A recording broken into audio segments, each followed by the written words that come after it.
Bonjour et bienvenue dans l'Invité, l'une des rares émissions qui vous propose les personnalités qui font l'actualité d'Afrique, en particulier des Comores. Aujourd'hui, nous sommes en direct avec Saïd Ahmed Saïd Abdillahi, ancien secrétaire général du Conseil d'État pendant le régime des élites, le premier régime de 1999 à 2002.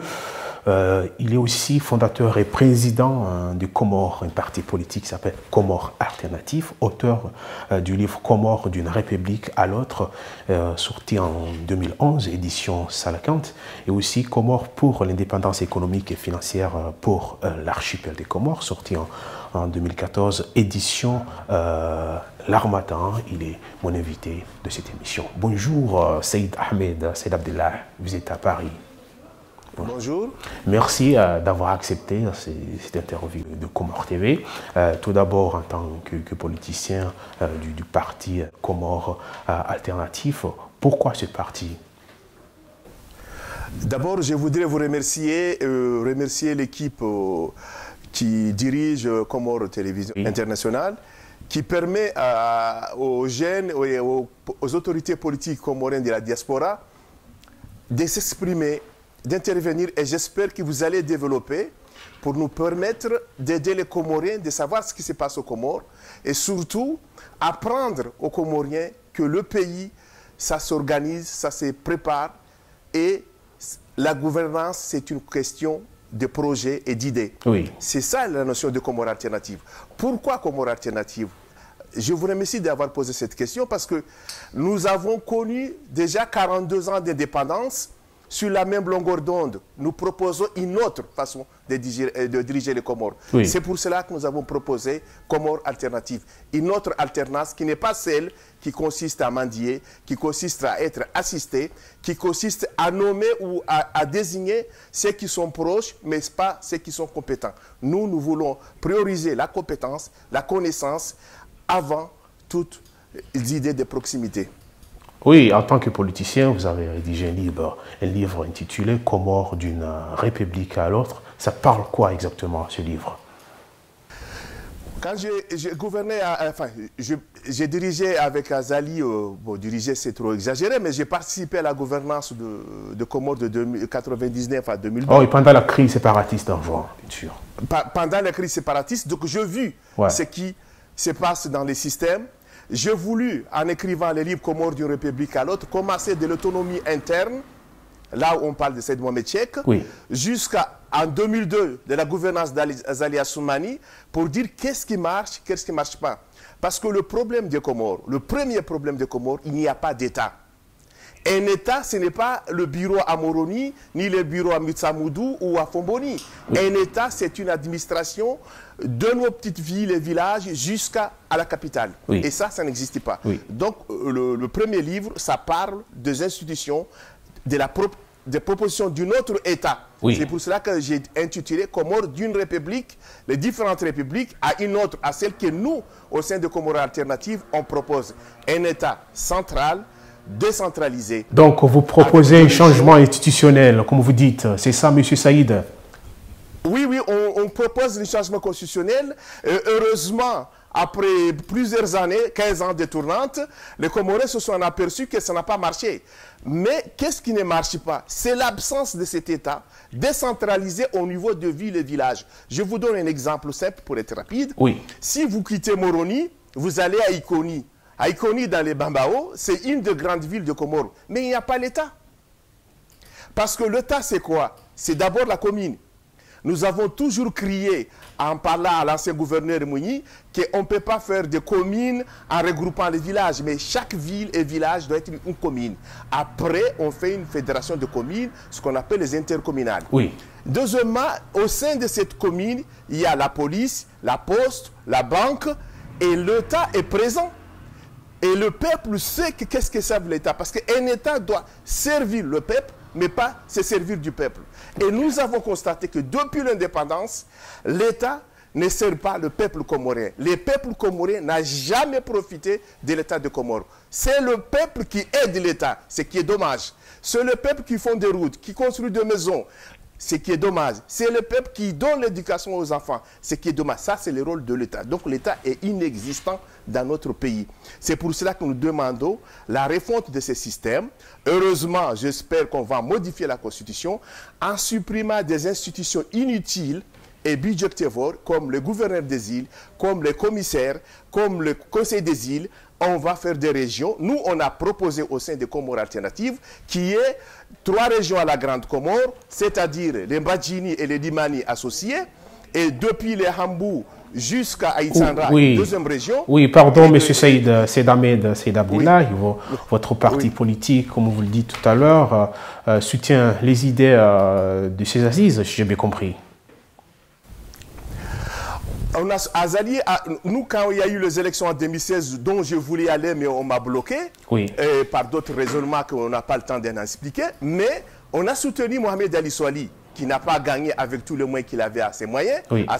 dans ses mains. Oui. Donc Azali a lancé l'idée d'émergence. Qu'est-ce que ça veut dire émergence? C'est-à-dire soulever le pays vers un niveau économique de développement comme le Singapour, comme l'île Maurice. Oui. Et nous, de le début, l'objectif de Comores alternatives, c'est d'abord favoriser l'économie de Comores. Et comme il a lancé cette idée, on dit, on le soutient. Donc, nous, on soutient la gouvernance d'Azali. Oui. Et si il y a quelque chose qui ne va pas, on le dit, ça ne va pas. Oui. Donc, on le soutient sans amitié. On le soutient par objectivité d'un projet qu'il a lancé, celui de l'émergence des Comores, que nous croyons qu'on peut le faire, mais il faudra qu'on se donne le moyen d'y arriver. Donc, votre parti soutient l'idée de changement de la constitution de l'Union des Comores, c'est ça? On soutient l'idée d'amélioration. C'est-à-dire quoi? La suppression des présidents, des vice-présidents, bien sûr, c'est ça? Non, mais nous, c'est que nous proposons d'abord 3 choses, oui. Au niveau de la Constitution. C'est-à-dire, on supprime le vice-président. Oui. Ça n'a pas de sens. Oui. On supprime les gouverneurs et le commissaire. Oui. Et les assemblées des îles. On fait une assemblée, on fait des régions, un gouvernement central décentralisé et un premier ministre issu de la majorité parlementaire. On ne veut pas de vice-président. Pourquoi un premier ministre issu de la majorité parlementaire? Oui. Dans notre pays, on a toujours tendance, ça ne date pas d'aujourd'hui, mais le président qui arrive, il nomme toujours les plus proches de lui, ou bien les gens de sa ville ou de son village. Ce qui n'est pas une notion d'État. Oui. Un État est impersonnel. Un État, c'est d'abord les compétences, pas les villages ni les familles. Mais, donc, s'il y a un premier ministre issu de la majorité parlementaire, il peut changer les donnes. Mais nous avons constaté, après 15 ans, que la tournante a permis une stabilité. Oui. Donc, nous tenons à garder la tournante. Nous souhaitons que toute modification de la Constitution n'implique pas l'arrêt de la tournante. Donc, il faut la maintenir. Faut la maintenir. Pardon? Il faudra maintenir la tournante. Ouais. Parce que le problème de Comores, ce n'est pas un problème de personne. C'est un problème de gestion. Qu'il est enjoigné ou Mouélien ou Grand Comoré ou Maoré, ce n'est pas un problème pour nous. Pour nous, c'est le développement des Comores qui est important. Si la personne qui peut développer le Comore, il est issu d'Anjouan, il est le bienvenu. S'il est issu de Mouéli, il est le bienvenu. S'il est issu de Mayotte, il est le bienvenu. Ou de la Grande Comore, il sera toujours le bienvenu. Mais la tournante nous a garanti une stabilité. Nous souhaitons vivement la maintenir, mais améliorer la Constitution. Supprimer les vice-présidents, supprimer les gouverneurs inutiles et les commissaires et les députés des îles, mettre des régions. Ça, nous le soutiendrons. Et par rapport aux propos du gouverneur de l'île d'Anjouan qui n'a pas participé dans les assises, quel est votre point de vue? Vous pensez que cela va régler Oui. Je me suis exprimé depuis longtemps sur cette question-là. Oui. Nous regrettons l'absence du gouverneur d'île d'Anjouan que je connais, c'est un médecin qui a fait ses études à Mada, que je connais très bien, c'est presque un frère pour moi, Dr Salami. Il a fait l'erreur de jouer la politique des chaises vides. Oui. La politique a horreur du vide. Quand on est un acteur politique, le vide n'est pas la solution. Et je regrette aussi, j'ai entendu certains responsables politiques parler dans la radio aujourd'hui ou hier, en disant que Azali s'en appropriait. Je leur dis, si ceux qui avaient le pouvoir hier avaient accepté de prendre en main ces assises qui étaient lancées depuis 2015, août 2015, qui étaient nées par un mouvement de jeunes Comoriens, de désir de l'océan Indien, l'État avait épaulé, ils n'auront pas ce qui condamne aujourd'hui. Qu'ils ne viennent pas aujourd'hui crier leurs échecs ou leur mépris ou leur mauvaise foi en disant c'est Azali qui a fait tout le mal. Ils n'ont rien fait. Azali a fait ce qu'il pensait faire. C'est bien, c'est une interprétation. Oui. Ce mal, c'est une autre interprétation. Mais chacun fait ce qu'il peut. Ça, c'est ce qu'Azali a pu faire et nous le saluons. Nous regrettons que Dr Salami n'est pas venu. Et d'autres qui se sont absentés, peut-être s'ils étaient sur le champ, ils auront proposé leurs idées, ils auront montré au peuple comorien qu'ils sont capables de s'opposer, de s'exprimer, de donner les idées. Nous, aujourd'hui, si on soutient Azali, on ne le dit pas qu'il est saint, on ne le dit pas qu'il est beau, on ne le dit pas qu'il est le Messie des Comores, non. On dit mieux vaut y être que ne pas y être. Ça, c'est notre politique. D'accord. Et vous êtes auteur de plusieurs livres, notamment Comores pour l'indépendance économique et financière pour l'archipel. Vous pouvez nous expliquer brièvement le contenu de ce livre? Ce livre, je l'écris parce que je pense que parmi le deuxième malheur de Comores, c'est quoi? Je parlais de l'administration, c'est le cœur d'un État. Deuxièmement, l'oxygène d'un État, c'est quoi? C'est la monnaie. C'est la monnaie. Depuis notre indépendance, jusqu'au jour d'aujourd'hui, on n'a pas notre propre monnaie. Donc, vous voulez parler du monnaie de la franc CFA? La franc CFA, c'est quoi? C'est franc des colonies françaises d'Afrique. Oui. On peut changer l'appellation, comme ce que je regrette parmi les décisions de membres des experts, soi-disant experts sur ces assises. Oui. Ils ont dit, le franc CFA, il faut l'améliorer. Il n'y a pas à l'améliorer. Votre idée, c'est de supprimer catégoriquement, c'est ça? C'est supprimer catégoriquement. Oui. On ne pourra pas arriver à l'émergence, et j'appelle encore Colonel Azali Assoumani, oui, que si vraiment il veut faire le Comore un pays émergent, qu'il a pris l'exemple de l'île Maurice, il faudra que le Comore ait ses propres monnaies et sa propre banque centrale. Nous avons pris l'indépendance 42 ans. 42 ans. Vous imaginez qu'on doit toujours être dans un système de colonie monétaire après 42 ans des indépendances. Nous avons tous les talents. Ce n'est pas hier qu'on n'avait pas les techniciens. Je suis ravi aujourd'hui de voir des jeunes comme vous qui peuvent faire des communications, qui peuvent expliquer. Il y a des jeunes économistes comoriens. Pourquoi ne pas favoriser le talent? Je vous cite des exemples pour ne pas être long. Oui. Je salue par exemple l'acte de Salim Turki, qui a pris le jeune de la diaspora, qui l'est lancé dans l'équipe nationale comorienne.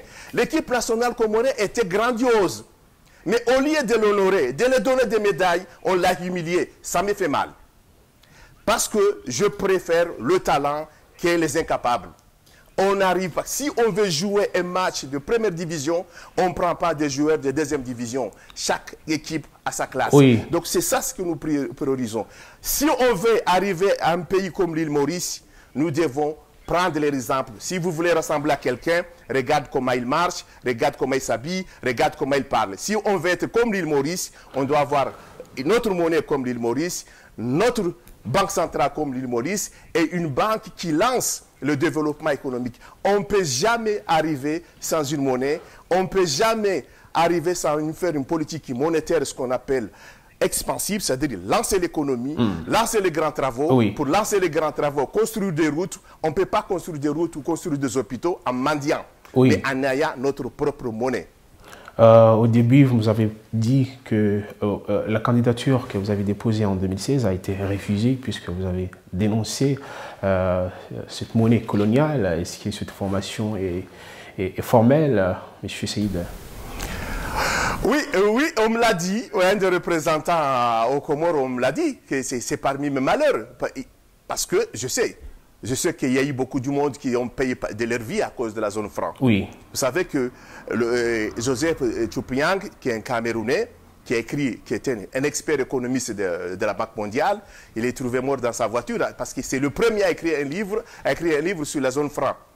Et vous savez pourquoi Gbagbo est à La Haye. Vous savez pourquoi Abdoulaye Wade, on l'a chassé du pouvoir. Vous savez pourquoi Kadhafi, on l'a exécuté. Ce n'est pas parce qu'il a donné de l'argent à quelqu'un, c'est parce qu'il a voulu créer une monnaie africaine. Tout esprit qui veut mettre l'Afrique dans une indépendance, dans une voie qui peut le faire émerger, est condamné par une politique coloniale qu'on appelle avant France-Afrique. Heureusement aujourd'hui, et nous devons prendre l'occasion de prendre cette main, l'arrivée de Macron au pouvoir. Oui. C'est un jeune qui est contre le néocolonialisme, qui est contre la France-Afrique. Vous avez vu l'exemple, il a lancé la feuille de route sur la question de Mayotte. Il nous a tendu la main. Malheureusement, cette main-là, on ne l'a pas bien pris, ou on ne l'a pas pris du tout. Mais je pense qu'avec deux jeunes comme Macron, on peut y arriver, on peut mettre fin à la France-Afrique. Vous pouvez vous imaginer un président ghanéen qui a parlé chez lui et qui parle au Sénégal que nous, on ne veut plus des aides. Oh. Vous pensez qu'un président comorien aujourd'hui peut dire ça? Pour l'instant, non. Ok, Saïd Ahmed, Saïd Abdillah, une dernière question. Quel message voulez-vous passer pour la jeunesse comorienne pour terminer cette émission, s'il vous plaît? Le message que j'aimerais transmettre à la jeunesse comorienne, surtout à ceux de la diaspora. Oui, surtout à la diaspora. Nous, au sein des Comores alternatives, nous comptons beaucoup sur eux. Parce que nous espérons que les diasporas comoriens de la France et de l'Europe, et surtout de l'Afrique de l'Est aussi, vont amener le développement et l'indépendance économique et monétaire des Comores. Parce que le Comorien de Tanzanie, la diaspora de la Tanzanie nous a amené l'idée de l'indépendance. C'est eux qui sont venus avec Uhuru Nakaz. Le diaspora de Madagascar nous ont amené la notion du travail. C'est eux qui est venu avec l'idée de Mkarakara. Pour eux, il faut travailler à tout prix.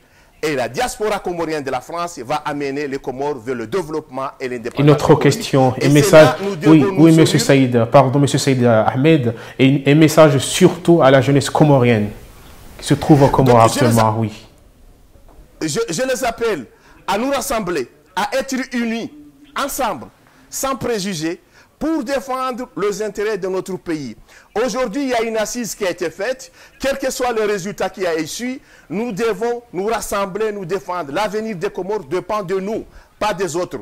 Rassemblons-nous, ensemble, nous pouvons changer le développement des Comores. Merci beaucoup, Saïd Ahmed Saïd Abdillah, président et fondateur du Parti Comores Alternatif. Nous étions en simultané depuis nos studios de Paris. Et c'est la fin de cette émission. Merci de nous avoir suivis. Vous pouvez continuer à nous suivre sur les réseaux sociaux, Facebook et YouTube, en attendant l'information continue. Merci et au revoir. Merci, Saïd Ahmed Saïd, d'être avec nous.